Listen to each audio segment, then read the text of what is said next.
오늘 우리에게 주신 하나님 말씀 보겠습니다. 요한복음 20장 21절, 22절 동절입니다.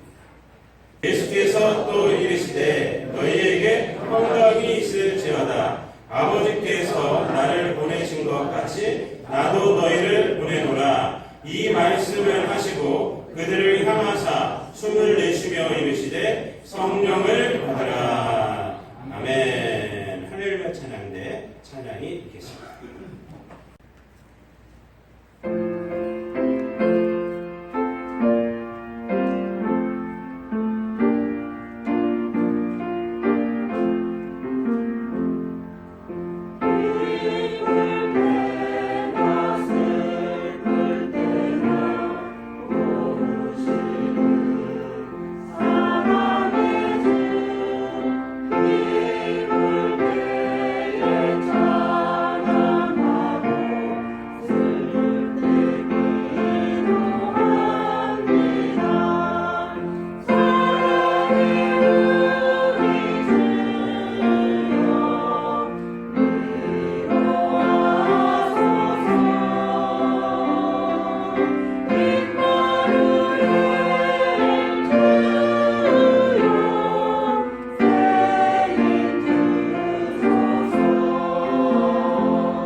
오늘 읽은 본문 말씀을 가지고 나도 너희를 보내노라 라는 제목을 함께 은혜를 나누도록 하겠습니다.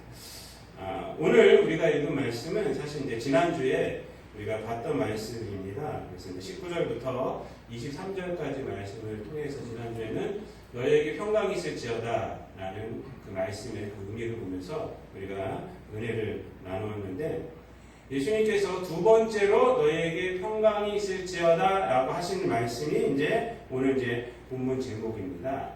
하나님께서 아버지께서 나를 보내신 것 같이 나도 너희를 보내노라 라고 이렇게 말씀을 하셨습니다. 그래서 이 보내신다는 말씀의 그 의미가 무엇인지 우리가 보면서 한번 은혜를 나누려고 합니다. 사실 우리 한국교회를 이렇게 보면요, 우리 한국교회 성도님들처럼 이렇게 열심히 있는 분들이 사실은 드뭅니다. 사실 굉장히 열심히 특징이 있어요. 우리 한국교회. 제가 이민 목회하면서도 그 캐네디언들 교회 이렇게 나가 보면은 밴쿠버에 있을 때 나가보면은 캐네디아도 이렇게 열심히 하잖아요. 이렇게 모이는 것도 우리나라처럼 이렇게 열심히 보이진 않습니다. 새벽 기도도 전 세계에 우리나라만 있어요. 우리나라.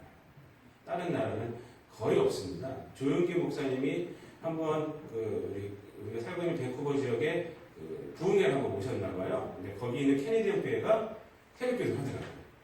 오신 이후로 지금 매년 동안, 수년 동안 계속 새벽 기도를 해요. 근데 거기는 어떻게 하냐면, 새벽 기도를 우리나라처럼 와서 예배 드리고 이런 것이 아니라, 그냥 문만 열어놔요. 열어놔서 아무나 와서 기도해라.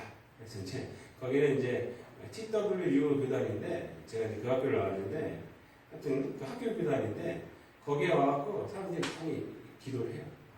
기도를 하고, 그리고 이제 자유롭게 갑니다. 그러니까 우리나라처럼 이렇게 모이기에도 힘쓰고, 우리나라가 사실은 없습니다. 근데 점점 우리나라가 모이질 않아요. 모이기를 등한시합니다. 잠깐 이렇게 신앙생활 하시는 거니까 보면은 처음에 신앙 열심히 하시다가요 어떻게 평준화가 되느냐? 하향 평준화가 되더라고요. 이렇게 우리가 나보다 신앙이 좋은 사람들을 보면은 나도 저렇게 해야지 라고 이렇게 상향 평준화를 시켜야 되는데 뭐 저 사람도 저렇게 하는데 이렇게 돼요. 하향 평준화가 되더라고요. 하향 평준화. 절대 그러시면 안 됩니다. 신앙은 우리가 열심을 갖고 계속 나가야 됩니다. 문제는 그 열심은 참 좋은 건데 문제는 열심히 방향을 잃으면 안 돼요. 방향을 잃으면 안 됩니다. 그냥 막 방향을 잃으면요 열심과 열심이 부딪혀서 큰일 납니다. 여러분 방향을 잃은 열심은요 교회를 무너뜨려요. 사실 힘들게 합니다. 성도들을 힘들게 해요. 여러분 병도 못 먹어서 걸린 병은 낫기가 쉽다고 그래요. 근데 잘 먹어서 걸린 병은 약이 없대잖아요. 저처럼 이 성인병이라고 성인병. 이런 뭐 당뇨병, 고혈압 뭐 이런 것들은요 약이 없대. 너무 잘 먹어서 걸린 병은 고칠 수가 없대요. 못 먹어서 걸린 병은 물론 너무 못 먹으면 이제 너무 못 먹어서 장기가 망가지거나 이러면 이제 큰일 나지만 그 전까지는 잘 먹이면 돼요. 잘 먹이면 돼요. 바깥에 있는 화분이요. 저기 이제 위에 큰 화분이 하나 있는데 저게 막 말라 비틀어야 되더라고요. 그래서 이제 제가 우리 성도님들로 물 갖다 주라고 빨리. 그래서 물을 줄 때 한 바가지 이만큼 주지 말고 한 바가지 엄청나게 주라고 했더니 살아났어요. 다시. 이렇게 마르면요 먹이면 돼요. 먹이면. 근데 여러분 이 잘 먹어서 그런 경우는 약이 없어요. 그래서 여러분 마찬가지입니다. 열심히 방향을 잃고 열심만 나오면 안 돼요. 방향을 잘 잡은 그런 열심이라고 합니다. 열심히 얻는 것도 문제지만 열심히 방향을 잘 잡고 있는가? 예수님이 우리를 보내셨어요. 오늘 보내셨다 그러잖아요. 나도 너를 보내노라. 이 보냈는데 이 보냄의 우리 의미를 모르면 안 된다는 거예요. 의미를 모르고 나는 그냥 막 보냈으니까 그냥 막 하겠다. 이건 큰일 납니다. 그래서 오늘 본문 말씀은 우리들에게 굉장히 중요합니다. 중요한 말씀입니다. 그래서 오늘 본문 말씀 속에서 두 가지만 보면서 한번 은혜를 나누려고 합니다. 첫 번째, 오늘 본문 말씀은 무엇을 우리에게 말하고 있는 것이냐면 사역을 하는 데 있어서 예수님을 신뢰하라는 것입니다. 신뢰해라. 예수님을 또는 하나님을 신뢰해라. 여러분 오늘 본문 말씀에 보면은 나도 너희를 보내노라 하면서 그 앞에 뭐라고 말씀하시죠? 아버지께서 나를 보내신 것 같이 라고 말합니다. 아버지께서 나를 보내신 것 같이 나도 너희를 보낸다 라고 말씀을 하십니다. 아버지께서 나를 보내셨다라는 것의 그 의미가 뭐냐면 예수님은요 이 땅에서 사역을 하실 때 하나님 주신 소명을 감당하실 때 그것을 감당하는 기초가 어디였느냐? 하나님의 보내심이었다. 하나님의 보내심이 예수님이 사역하는 기초였어요. 다른 말로 좀 하면은 하나님만을 신뢰했다는 것입니다. 하나님이 나를 보내셨어. 이것으로 사역을 하셨다는 것입니다. 아버지께서 나를 보내신 것처럼 이런 말을 다른 말로 제가 좀 표현을 하면 내가 보내준 것은 하나님께서 보내셨기 때문이다. 라는 것입니다. 내가 이 땅 가운데 보내어짐을 받은 것은 하나님께서 보내신 것이다. 늘 그 생각을 갖고 있었다는 거예요. 그렇기 때문에 나타나는 현상이 뭐냐? 예수님은 세상이 어떻게 반응하여도 흔들리지 않을 수가 있다는 거예요.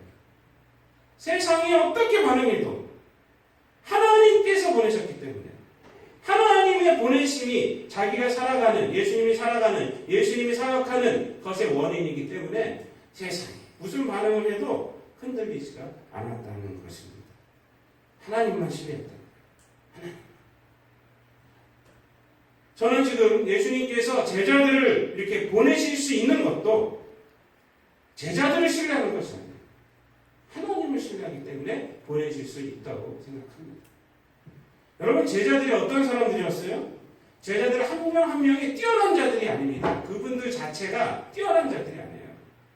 그냥 고기 잡는 어부 중에서 이렇게 택해서 나를 따르라 하셨고, 그리고 때로는 세리 중에서도 마태 같은 경우는 따르라 하셨고.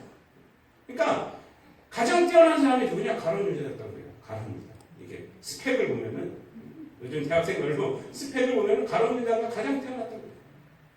계산이라고 해요. 계산.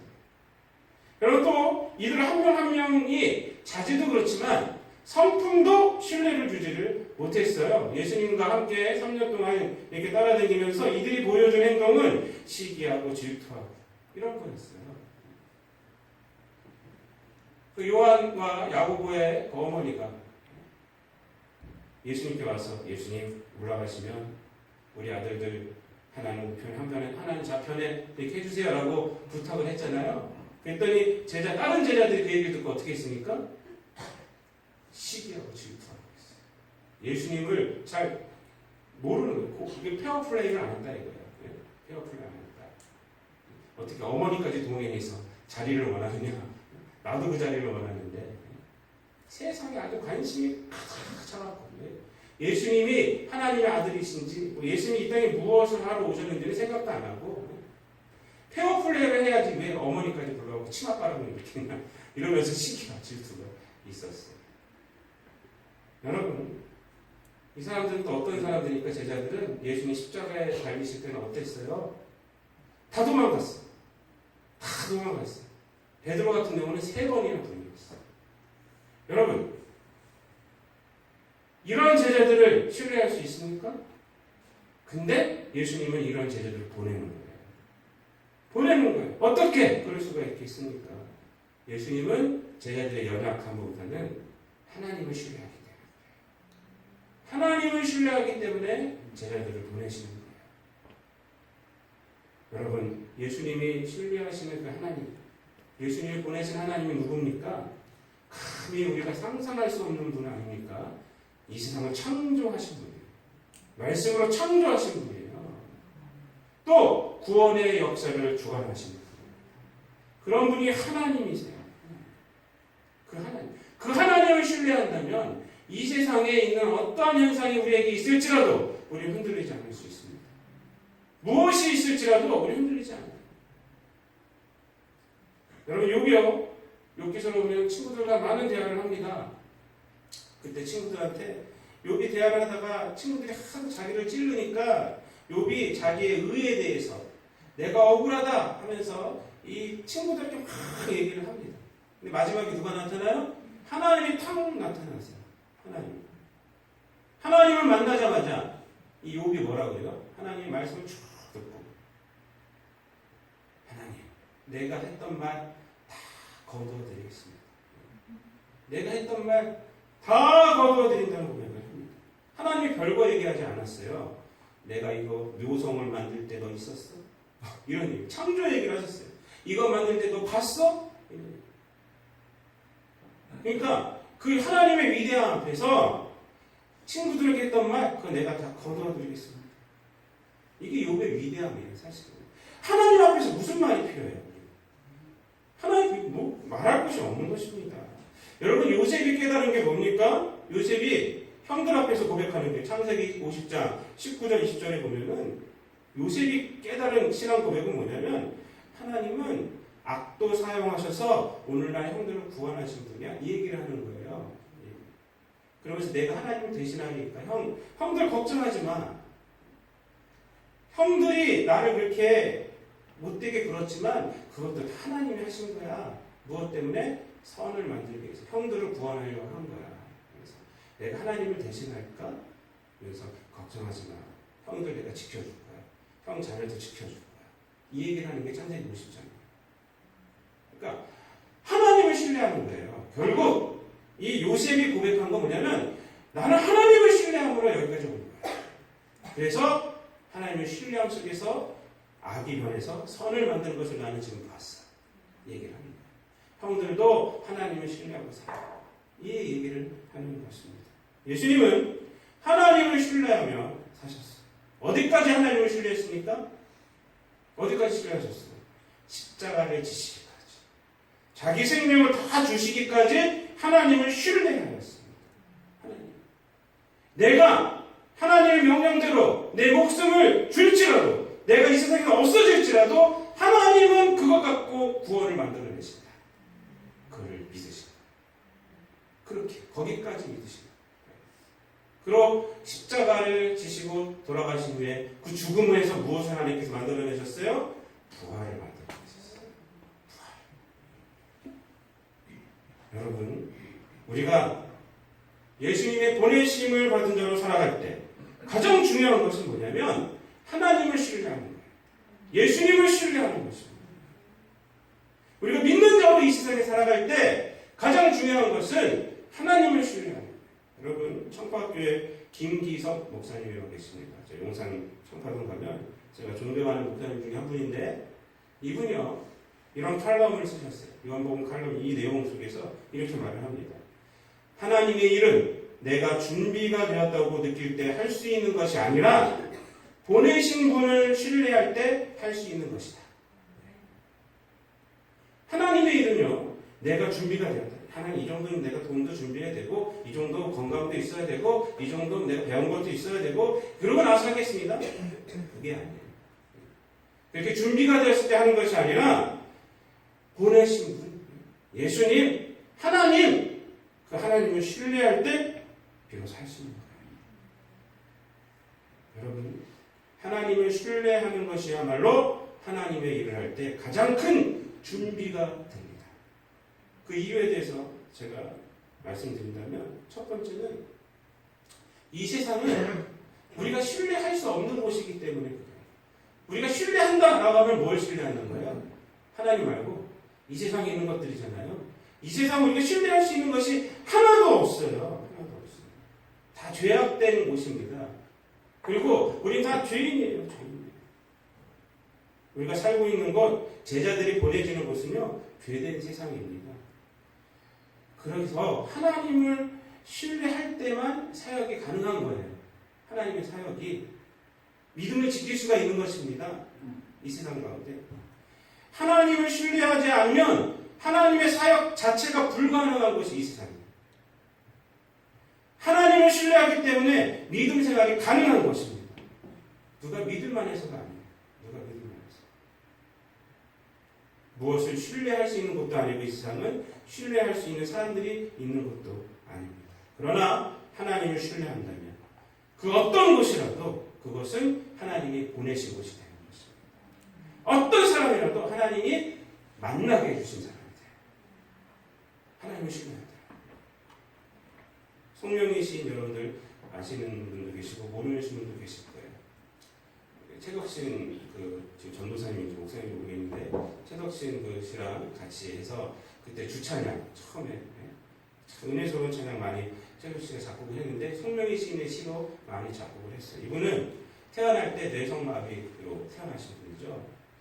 제가 우리 중앙성결교회에서 제가 사역할 때 이분이 왔었어요. 와갖고 이제 말을 막 하는데 찬양 사역자들과 같이 왔는데 말을 막 하는데 알아들을 수가 없어요. 여러분들 그렇잖아요. 뇌성마비 지체이기 때문에 몸도 이렇게 꼬이고 한 번 말하려면 힘들 만큼.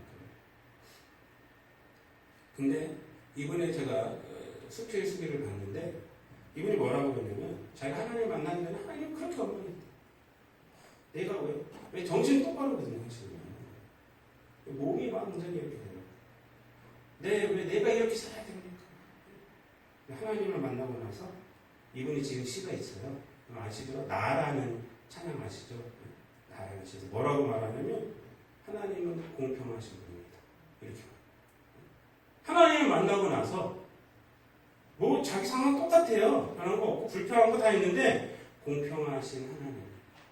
나 남이 가진 것 있습니다. 그리고 나서 이 시를 써가지고요. 하나님의 은혜를 갖다 시로 나타내서 많은 사람들에게 위로를 줬어요. 그런 상황이지만 하나님을 신뢰하기 시작하니까 하나님 그것 가운데서 일을 하시는 거예요. 사람이 무엇을 신뢰하며 살아가느냐에 따라 인생의 모습이 달라집니다. 돈을 신뢰하며 살아가면 돈독이 오르는 거예요. 독이 올라요. 독이 올리면 얼마나 해독제도 없잖아요. 돈독이 올라요. 여러분 하나님을 신뢰하게 되면 하나님 앞에서 그리고 하나님의 은혜를 받게 되고요. 하나님의 기쁨이 있고요. 하나님의 평강이 우리에게 넘쳐납니다. 다윗은요 이것을 알았어요. 하나님이 없어지면 자기 인생은 끝나는 것이다 라는 것을 알았어요. 여러분 그래서 광야 생활할 때 사후방에 쫓겨다닐 때 얼마나 많은 시를 씁니까? 여호와는 나의 목자 시를 씁니다. 하나님. 근데 죄를 지을 때 마찬가지입니다. 죄를 지었을 때 이것을 고치지 않았어요. 여러분 궁궐 생활하면서 얼마나 가진 것이 많고 지금도 유대 민족은 다윗 왕의 그때를 갖다가 다시 회복시키는 분이 메시아라고 알고 있어요. 그때 시대 다윗 왕이었어요. 밧세바를 갖다가 범했어요. 자기 충신 우리아의 아내를 범했어요. 우리아를 죽였어요. 자기가 명령 내렸어요. 전장에서 죽였어요. 아무도 모를 줄 알았어. 하나님 알았어. 나단 선지자를 보냅니다. 나단 선지자가 가갖고 너 죄 졌어 라고 말하니까 다윗이 어떻게 해요? 나단을 죽여요? 안 죽여요. 시편 51편을 펴면요 거기서 얼마나 하나님 앞에 막 울면서 회개를 하는지 몰라요. 그러면서 뭐라고 얘기하냐면 시편 51편 9절부터 10절까지 보면은 11절까지 보면 이렇게 말합니다. 주의 얼굴을 내 죄에서 돌이키시고 내 모든 죄악을 지워주소서. 하나님이여 내 속에 정한 마음을 창조하시고 내 안에 정직한 영을 새롭게 하소서. 나를 주 앞에서 쫓아내지 마시며 주의 성령을 내게서 거두지 마소서. 하나님께서 나 쫓아내지 마세요. 그가 가진 건 다 있지만요. 그것 때문에 죄를 졌지만 하나님이 너 잘못했어 라고 말하니까 하나님이 반짝 뛰는 거예요. 왜? 하나님이 없어지면 나는 끝이다 이걸 알았기 때문에 주님 나를 쫓아내지 마소서. 성령을 거두지 마소서 라고 하나님 이 시를 볼 때 이 다윗이 얼마나 하나님을 신뢰하는지를 알 수가 있어요. 하나님 없으면 난 죽는 거야. 하나님 없으면 난 죽는 거야. 내가 지금 대통령이 아니라 왕이고 내가 궁궐에 있고 하지만 이런 권력을 갖고 있지만 그래도 하나님 없으면 난 죽는 거야. 여러분 회개는요 아무나 할 수 있는 것이 아닙니다. 강단에서 말씀을 선포할 때 마음이 팍 찔렸을 때 두 가지 반응이 일어납니다. 두 가지. 한 분은 어떻게 반응하냐? 마음에 찔려서 우리가 어찌할 거야. 근데 또 한 반응은 뭐라고 하는 게 있어요? 이를 가요. 나한테 한 소리구나. 제가 언제 누군가 저한테 그런 소리를 해서 맞습니다 그랬어요.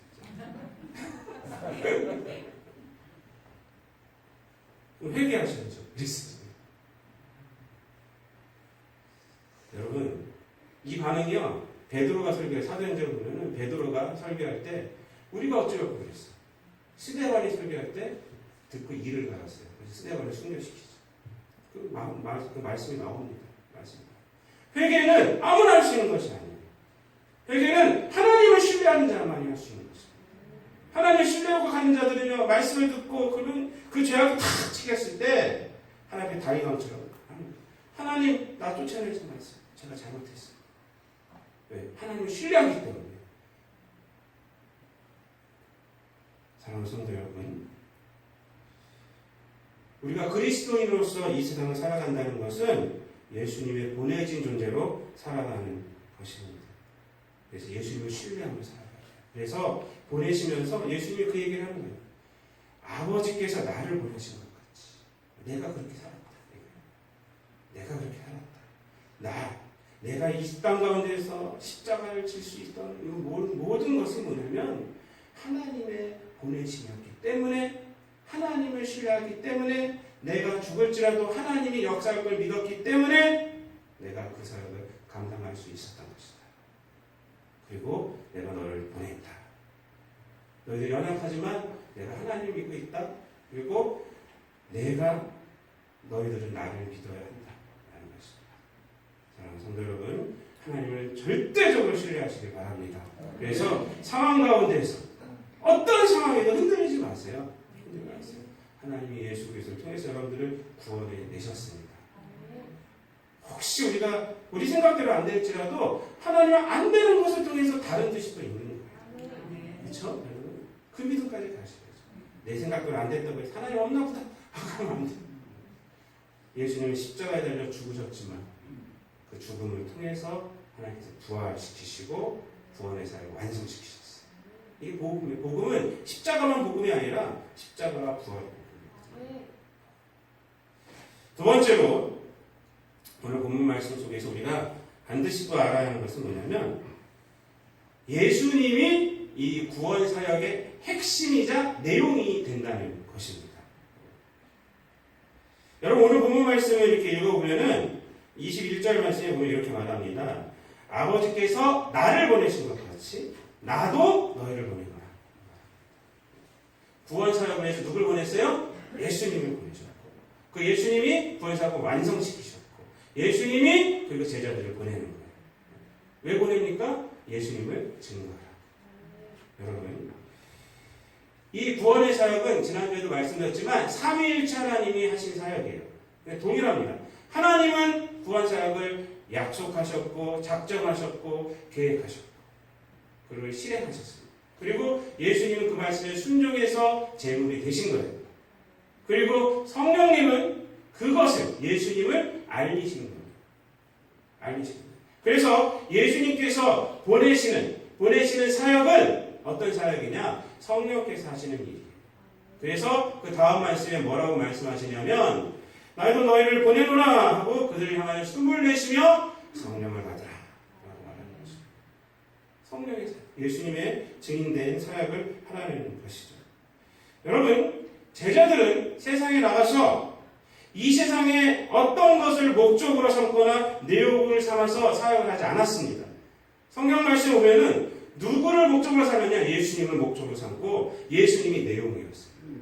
성경은 신약 성경은 그것을 말하고 있어요. 예수님이 내용이에요. 예수님. 전하는 핵심은 뭐냐면 예수님이에요. 예수를 믿으면 구원을 얻는다. 예수님을 믿으면 구원을 얻고 네 삶이 변화된다. 하나님의 자녀가 된다. 이것입니다. 여러분 이것은 사역자들에게 있어서 나가서 우리 모든 성도들에게 있어서 참으로 중요한 사실입니다. 우리가 기독교인으로 살아갈 때 예수님이 내용이고 선포의 핵심을 잊으면 안 돼요. 기독교는 어떤 철학을 만드는 종교가 아닙니다. 이 세상 살아갈 때 뭐 어떤 좀 철학? 아닙니다. 중세시대에 철학은 신학의 신여라는 말이 있었어요. 그 왜 그랬냐면 그때 시대에는 신학을 설명하는 게 철학이었어요. 그래서 철학이 있는 거였어요. 뭐 인간의 삶을 설명하는 것이 아니라 신학을 설명하는 것이, 그래서 인간들에게 쉽게 알려주는 것이 철학이었어요. 그래서 지금 거꾸로 됐어요. 거꾸로. 인본주의가 오고 뭐 이러면서 거꾸로 됐어요. 인간 세계를 설명하다 보니까 답이 있습니까? 답이 없어요. 부분적으로 다 맞아요. 실존주의, 허무주의. 틀린 얘기가 아닌데 그냥 인간 세계에 있다 보니 그렇게 됩니다.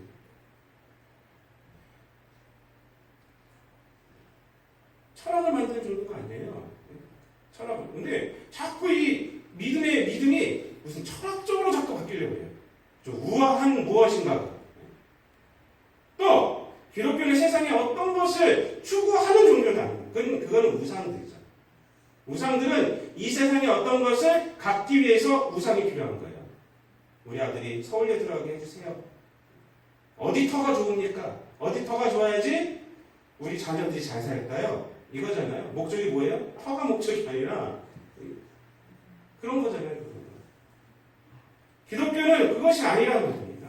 오직 예수님만을 내용으로 하고 예수님을 목적으로 삼고 예수님을 소망하는 종교가 기독교예요.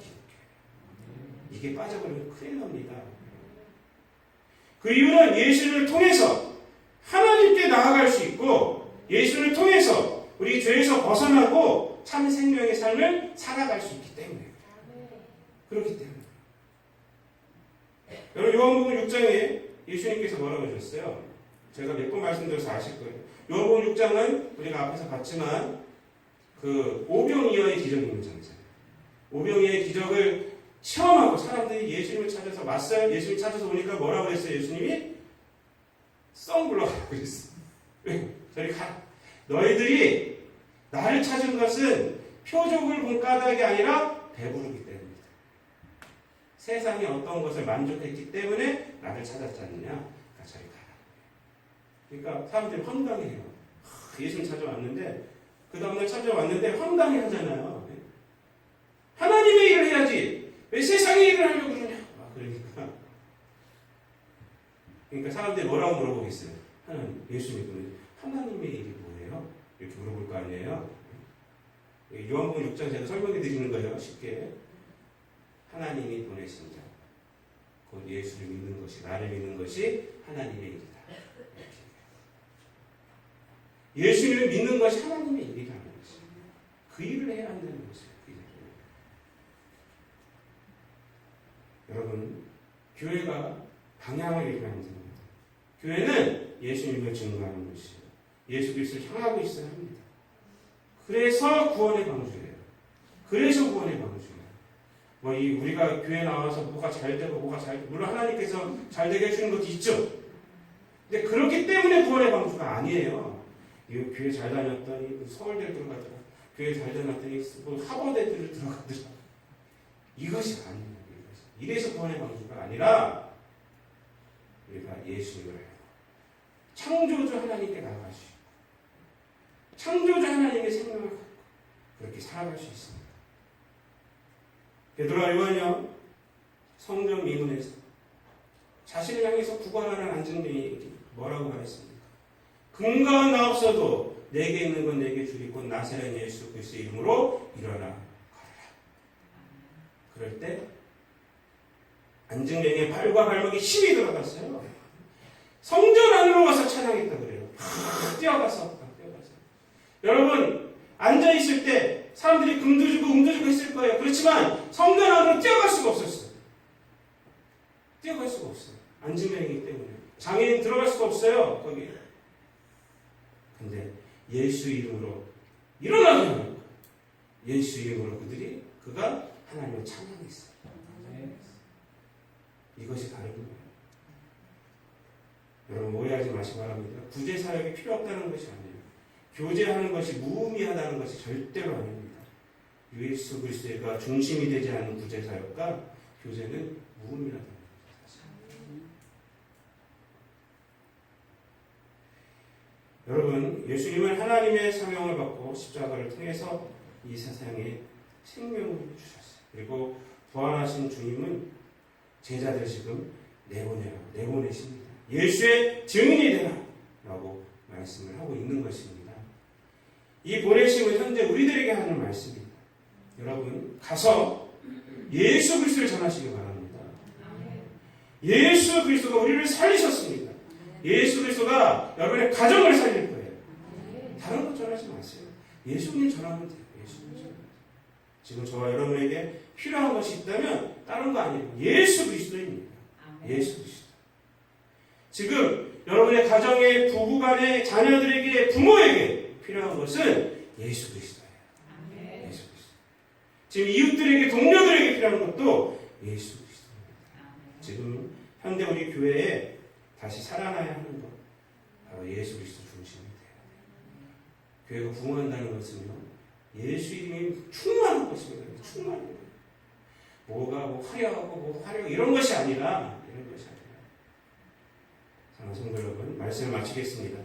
하나님을 신뢰하는 것이 우리의 힘입니다. 우리 사역의 내용은 예수 그리스도입니다. 하나님을 신뢰함으로 하나님 주신 소명을 언제 어디서나 감당하시기를 바랍니다. 예수 이름의 능력이 있습니다. 예수 이름이 여러분들을 변화시킬 것입니다. 기도하겠습니다.